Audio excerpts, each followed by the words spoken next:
Listo. Buenas tardes a todos nuestros espectadores. Bienvenidos a esta entrevista en la que hablaremos de un tema que cada vez cobra mayor importancia dentro de los espacios laborales, los riesgos psicosociales. Y es que al hablar de seguridad y salud en el trabajo no significa únicamente prevenir accidentes físicos, también es necesario prestar atención a factores como el estrés, la carga laboral, las relaciones interpersonales, el liderazgo y las condiciones en las que desarrollamos nuestro trabajo. De hecho, las encuestas nacionales de condiciones de salud y trabajo citadas por el Ministerio de Trabajo evidenciaron que 2 de cada 3 trabajadores manifestaron estar expuestos a factores psicosociales durante su jornada laboral y entre un 20 y un 33% reportaron altos niveles de estrés. Por esta razón, hoy vamos a profundizar en diferentes aspectos relacionados con la identificación, evaluación y prevención de estos riesgos. Para ello contamos con nuestro equipo de expertos conformado por Jason Silva, Joana Hernández y quien les habla, María Fernanda Chaparro. Así que sin más preámbulos, comencemos. Para dar inicio, es necesario entender qué significa salud. La salud no se refiere únicamente a la ausencia de una enfermedad, es un estado de bienestar que comprende diferentes dimensiones de la persona, como la física, mental y social. En cuanto a salud mental, podemos entenderla como un estado de bienestar que permite a las personas afrontar situaciones normales de la vida, desarrollar sus capacidades, relacionarse con los demás y desempeñarse adecuadamente en diferentes ámbitos, incluido el laboral. Por esto, cuando hablamos de riesgos psicosociales, la salud mental adquiere especial importancia, porque unas condiciones laborales inadecuadas pueden afectar nuestro bienestar, generar estrés, disminuir nuestra capacidad para afrontar las exigencias del trabajo. Y es precisamente para conocer cómo se identifican estos factores dentro de las organizaciones, continuamos con nuestra compañera Joana Hernández, quien nos hablará sobre el marco legal que regula los riesgos psicosociales en Colombia. Claro que sí, Mafe, muchísimas gracias. Con relación a este tema de la legislación, contamos con la resolución 2646 del 2008. Esta da la obligatoriedad a las empresas, tanto públicas como del sector privado, de que identifiquen, evalúen y prevengan los riesgos para que asimismo puedan intervenir. Em, También es importante relacionar que dentro de esta resolución se manejan las definiciones claves como la carga mental, el estrés y el factor de riesgo, entre otras. Esto a su vez se articula con la Ley 1010 del 2026 para el acoso laboral y el Comité de Convivencia. También contamos con el decreto 1072 del 2015 que integra el riesgo psicosocial como un componente obligatorio dentro del sistema de gestión de seguridad y salud en el trabajo. Dentro de la parte técnica existe la resolución 2764 del 2022, la cual adopta la batería de forma oficial. Esta exige evaluar con una periodicidad anual si el riesgo es muy alto en la compañía y evaluar cada 2 años si el riesgo es medio o bajo. Todo este marco se robustece con la Ley 2460 del 2025 y el Decreto 0728 del 2025, exigiendo programas obligatorios de Es- promoción de salud mental, prevención de trastornos y protocolos frente al consumo de sustancias psicoactivas, Mafe. Listo, muchas gracias, Joana, por tu valioso aporte. Continuamos con Jason, que nos va a profundizar de qué se entiende por factor de riesgo psicosocial y qué es un factor protector. Hola, claro que sí, María Fernanda. Buenas noches para todos. Claro, entonces, un factor de riesgo psicosocial en condiciones laborales, extralaborales o individuales puede afectar negativamente la salud mental y bienestar del trabajador o de cualquier persona o individuo. En cambio, por el contrario, el factor protector son condiciones que favorecen la adaptabilidad y el bienestar como el apoyo social, la comunicación efectiva y el liderazgo positivo. Listo, muchas gracias, Jason. Entonces, retomando, es importante tener claro que los riesgos psicosociales no dependen únicamente de lo que ocurre dentro de la empresa. Existen tres grandes tipos de condiciones que pueden influir el riesgo psicosocial. Las condiciones intralaborales, relacionadas con aspectos propios del trabajo, como la carga laboral, el liderazgo, las relaciones sociales, el control sobre el trabajo y las demandas de la tarea. Las condiciones extralaborales que corresponden a situaciones externas al trabajo, por ejemplo, relaciones familiares, la situación económica, el tiempo libre, el desplazamiento, entre otros.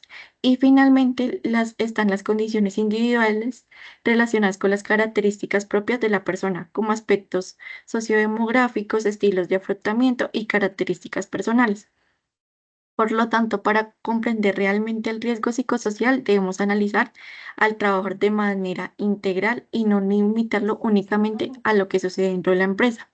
Y justamente para profundizar cómo se evalúan estos factores dentro de la evaluación, continuamos nuevamente con nuestra compañera Joana, quien nos explicará sobre los dominios y las dimensiones dentro de la batería del riesgo psicosocial. Claro que sí, Mafe, muy al lugar tu participación y acá es importante aclarar que el dominio es una categoría macro, es decir, es una categoría grande, la cual agrupa a un conjunto de factores de riesgo intralaboral. Por ejemplo, teniendo en cuenta lo que nos mencionabas, las demandas del trabajo o el liderazgo y las relaciones sociales. La dimensión es esa subdivisión específica dentro de ese dominio que mide un elemento concreto. Por ejemplo, dentro de las demandas del trabajo, evaluamos dimensiones como demanda emocional, carga cuantitativa o exigencias de responsabilidad. Incluso me atrevería a añadir también el tema de la recompensa. Todo esto genera un insumo preciso para generar un diagnóstico, MAPE. Claro que sí, Joana. Entonces, los dominios y dimensiones del riesgo psicosocial evaluados por la batería del ministerio son demandas del trabajo, control sobre el trabajo, liderazgo y relaciones sociales, entre otros. Listo, gracias Jason. Joana nos ayuda a profundizar cuáles son las dimensiones del riesgo psicosocial extralaboral que evalúa la batería. Por supuesto que sí.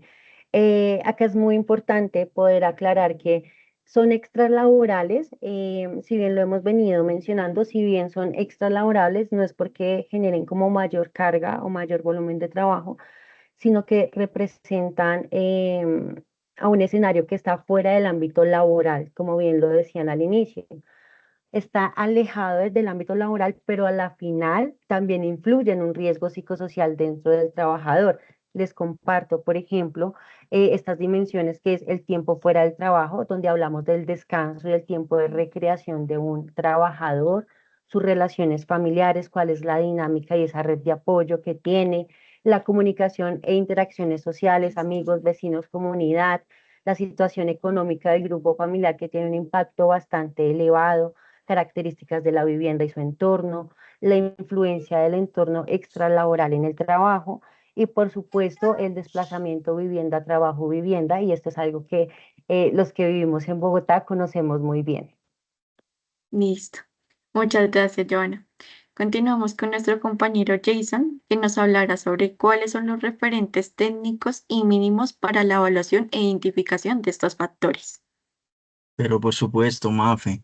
Entonces encontramos que los referentes técnicos mínimos para la evaluación e identificación del riesgo psicosocial, encontramos lo que es la resolución 2646 del 2008, como bien lo decía nuestra compañera Joana Hernández anteriormente, y la resolución 2764 de 2022. Ambas establecen criterios mínimos de obligatorio cumplimiento para la identificación, evaluación, monitoreo permanente e intervención del factor del riesgo psicosocial dentro de las organizaciones o compañías. Perfecto, Jason. Muchas gracias. Ahora bien, después de identificar qué factores pueden generar riesgo psicosocial, surge una pregunta fundamental: ¿cómo se evalúa y cómo se valora? En Colombia, la evaluación se realiza mediante herramientas estandarizadas, principalmente mediante la batería de instrumentos para la evaluación de factores de riesgo psicosocial. Esta batería permite evaluar factores intralaborales, extralaborales, además de los niveles de estrés y algunas características generales de los trabajadores. Entre los principales instrumentos se encuentran el cuestionario de factor de riesgo psicosocial intralaboral, el cuestionario extralaboral, el cuestionario para evaluación del estrés y ficha de datos generales. La evaluación permite establecer el nivel de riesgo, que puede clasificarse entre riesgo sin riesgo, riesgo bajo, medio y riesgo alto, dependiendo de los resultados obtenidos. Además, la periodicidad depende del nivel de riesgo encontrado. Lo más importante es que la evaluación no debe quedarse solamente en identificar el problema. Los resultados deben servir para tomar decisiones e intervenir los factores de riesgo, proteger la salud y bienestar de los trabajadores. Y para conocer precisamente cómo podemos hacer después de identificar estos riesgos, continuamos con nuestra compañera Joana Hernández, que nos hablará sobre las estrategias de intervención y prevención. De acuerdo, claro que sí. ¿Cómo podemos intervenir, controlar y mitigar estos factores? Conforme a la normativa vigente y a la literatura técnica, se intervienen en tres niveles jerárquicos. Tenemos el nivel primario, secundario y el terciario.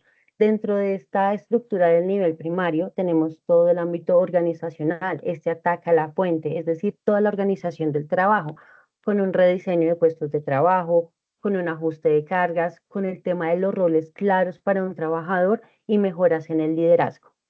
Dentro del secundario encontramos que es una participación individual grupal, el cual busca fortalecer herramientas directas para los trabajadores a través de capacitaciones del manejo en el estrés, la inteligencia emocional y la gestión del tiempo junto con pausas activas, ingresando al terciario, que es una especie de salud y atención integral. Este busca mitigar daños ya en los trabajadores que presentan una afectación del riesgo psicosocial, que ya están en el riesgo más alto mediante la vigilancia epidemiológica de los primeros auxilios y la canalización y reubicación laboral ya en ciertos escenarios y ciertas situaciones. Ahora, en cuanto a los instrumentos que tenemos acá en Colombia para poder prevenir y evaluar e intervenir, que es tan importante, los principales instrumentos que nosotros tenemos son la batería de instrumentos de evaluación, de la cual ya hemos venido platicando en este espacio. Este aplica cuestionarios intralaborales, extralaborales y de estrés a cada uno de los trabajadores. Los resultados de la participación por empleado deben ser pues confidenciales. Una guía técnica general, las cuales establecen el marco metodológico y de pleno cumplimiento para la gestión, y los protocolos específicos de intervención, las cuales son las guías dirigidas a sectores o factores de riesgos concretos, equipo. Perfecto, Joana, muchísimas gracias. Continuamos con Jason nuevamente, quien nos va a comentar quiénes están habilitados en Colombia para aplicar la batería de riesgo psicosocial. Claro que sí, María Fernanda. Ya de manera de conclusión, podemos decir que quienes están habilitados en Colombia para aplicar la batería de riesgo psicosocial, encontramos los psicólogos con licencia vigente en SST, Seguridad y Salud en el Trabajo, quienes deben de estar capacitados para la aplicación de la batería de riesgo psicosocial. Perfecto, muchísimas gracias a nuestro equipo de expertos del cuarto semestre de Seguridad y Salud en el Trabajo. De esta manera llegamos al final de nuestra entrevista. Hoy pudimos comprender que los riesgos psicosociales hacen parte fundamental de la seguridad y salud en el trabajo, que su prevención requiere identificar las condiciones que pueden afectar tanto el bienestar como la salud de los trabajadores. También es importante recordar que el evaluar este riesgo no significa solamente aplicar un cuestionario, sino identificar situaciones que pueden estar afectando a los trabajadores, utilizar esta información para generar acciones de prevención e intervención. Agradecemos a nuestros espectadores por acompañarnos y, por supuesto, esperamos que esta entrevista nos permita entender que cuidar la salud mental en el trabajo también es una responsabilidad de todos. Muchas gracias. Así es, muchas gracias. Claro que sí, con mucho gusto. Hasta luego.